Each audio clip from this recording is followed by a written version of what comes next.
Hello, welcome to another episode of Prime TV. In this tutorial, I'll be covering PrimeReact and how to get started with it using Create React app. So let's go to the Create React app website that's initially described on reactjs.org.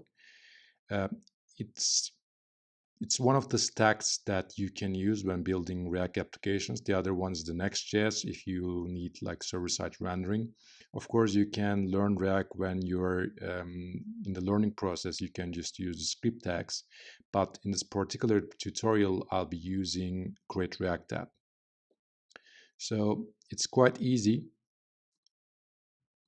Let's go to the desktop and say npx create React app prime app. Now this will initialize a create React app based application, and then I will add Prime React on top of this. But first, while it is downloading the internet, I'll just need to uh, let's say run it first, and then we will to see how things work out. Then we will add Prime React. Okay. Let me just add it to my workspace. So it's a bunch of boilerplate code where you have your app.js. And let me run it using npm start. And if you go to the localhost, the port 3000, you will see that the turning React logo. And of course, I'm going to switch it to the Prime React logo as well. And okay, this is working. Let me just stop it. I'm just going to add, I'll just go to the Prime React website. Just click on the tutorial, getting started part, where we will have here npm install PrimeReact and npm install prime icons. PrimeReact, the prime icons is a shared set of icon sets between the other prime libraries. And let's start with adding prime React. And then I will add prime icons. Then you just have to add some CSS for the theme that we are going to be using, the icons CSS and the core CSS. So the three CSS are the needed ones. Then we'll just going to import, actually compared to PrimeNG and PrimeView, PrimeReact, getting started with PrimeReact is the easiest one. You just need to import what you need and you're ready to go.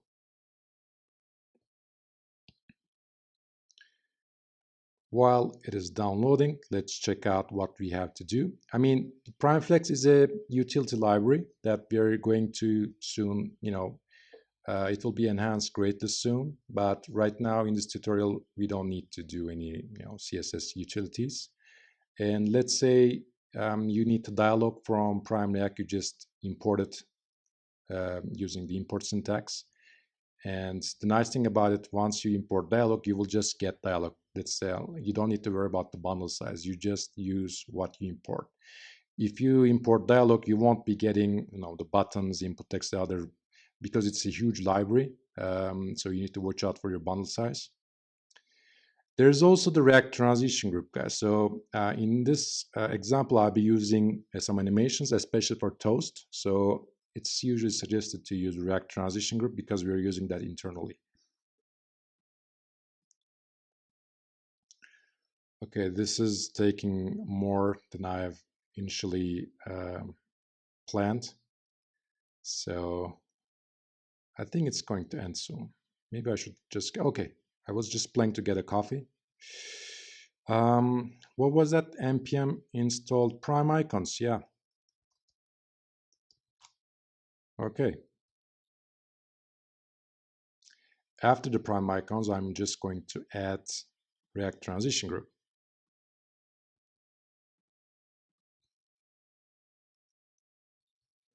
npm install React transition group. And then we are good to go.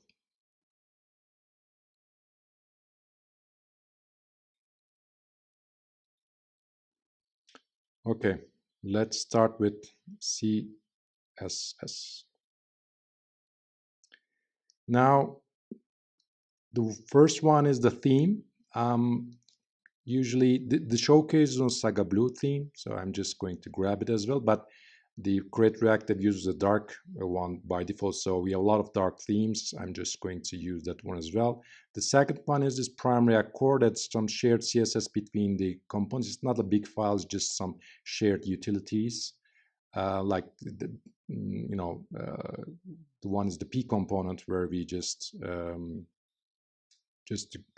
assign to each PrimeReact component or small things. And of course, the third one is the Prime icons, which is like because it's likely that you would need to use an icon library. Okay, I have my theme here, my core CSS, and the icons. Then now I can just add input text from the mighty PrimeReact. Working with different libraries at the same time, because at work I usually work with Prime Faces, Prime NG, Prime View, and PrimeReact at the same time. It's sometimes it gets crazy because the syntax is just, sometimes I use the syntax of Angular, working like the interpolation with the double curly braces. I mean, that one never works with the React. Sometimes when I code Vue, I check out. I use the syntax from React. I just sometimes get crazy. It just messes with my brain. Okay, I'm just going to remove this stuff. Let me add input text, and let's see if we can see our input text. npm start.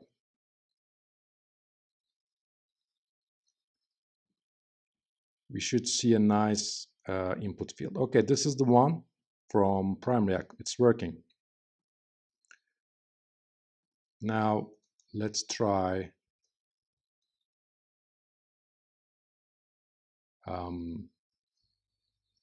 what's text, set text.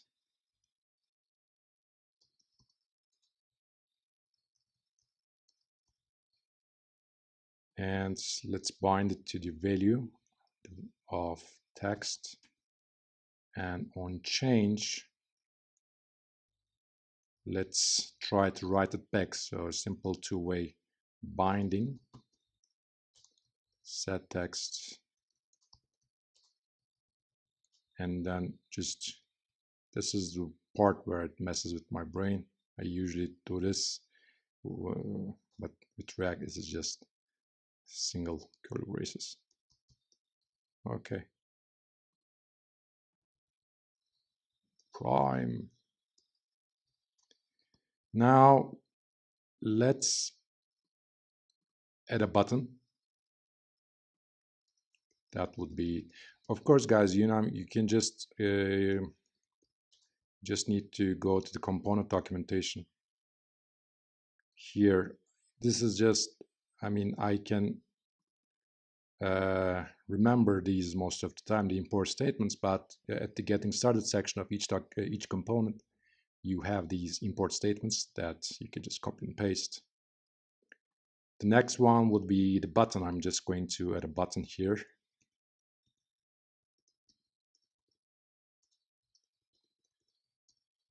And here, let's say I'm just going to remove this one, button type, let's say button label, submit. Let's see if our icons are working, right?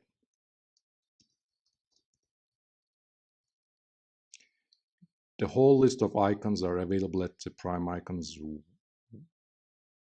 part at the PrimeReact documentation. So you can just search for things. I'm going to use PI check. Okay. Fingers crossed. Okay. Just need to add a margin, maybe just a new line, just to add some spacing. Of course, with PrimeFlex, this is just more easier with the spacing utilities, where you can properly, let's say, and with the responsive utilities, you can just add proper spacing. But for the simplicity of this tutorial, I'm just going to use a break new line. Okay. So it's working. Now I would like to replace it with our own logo of PrimeReact.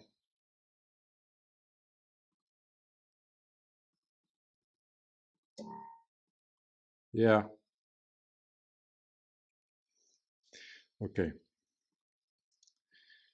Now I'm getting a little bit of motion sickness, but I can go on. Now, the second part is I would like to get the text and put it on a toast message. It's a bit tricky. We just need to get the toast from PrimeReact toast and then put it somewhere here, let's say toast. And I need a ref to add messages to control the toast. I'm just going to use the toast ref, and then toast ref is use ref. Okay, now I have my toast ref. Now let's try to add an event handler to the button. Would be on button click. I'm not sure if we need the event, so we're just going to bind it to on click, on button click, and it will just do if there's text toast ref that current show severity info. Summary is success. Detail is text.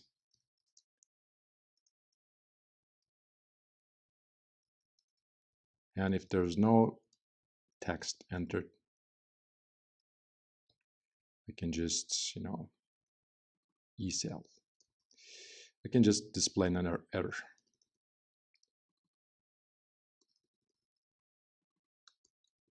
Value is required.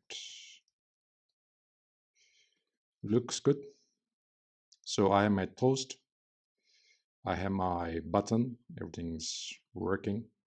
Toast ref is undefined. Oops. Here should be, okay, toast. Sorry, guys. Okay. I don't like this spinning effect. Sorry. I cannot even look at it, guys. So I'm just going to hit app.css. Reduced motion, nice. Some high level CSS there. Okay.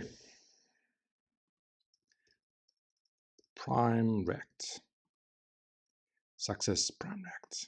If I don't do something, error, values required. Cool.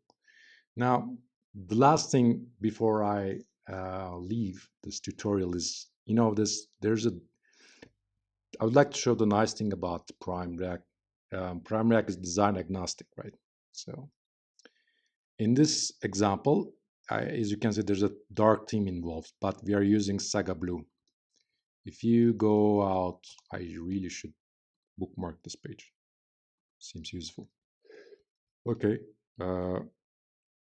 This is the one, Saga Blue, but if you check out the Vega Blue, you get a dark theme. Aria is darker. Vela is what we call dim, so it has a bluish tone. You can use Soho, Soho Dark, Viva, Viva Light, Material themes, Bootstrap themes, and so on. So I think for this great React apps base CSS, we can just switch it to a dark theme.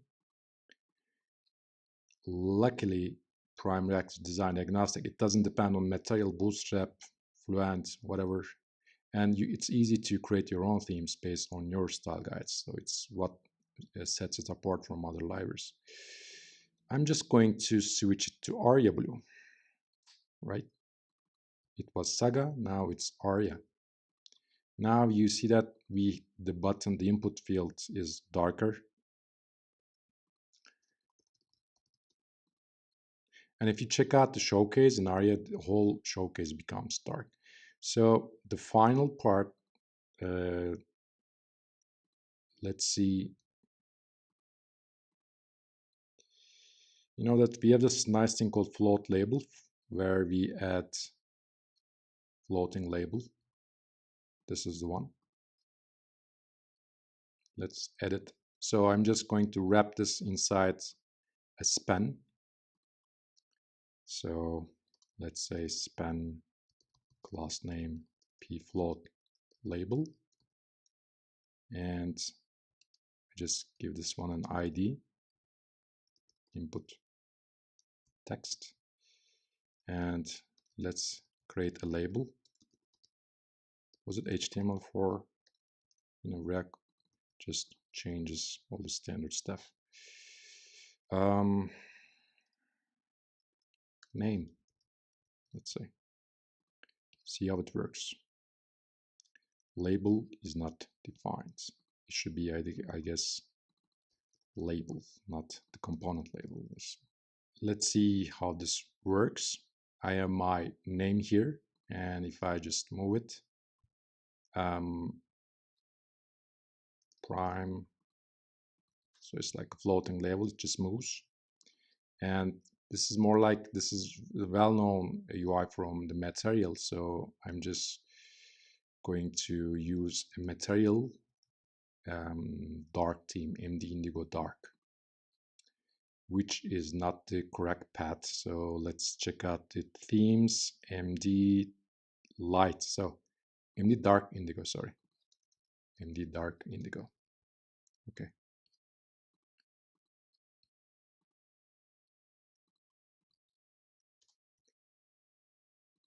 Let's start server again. Okay, now this is the material.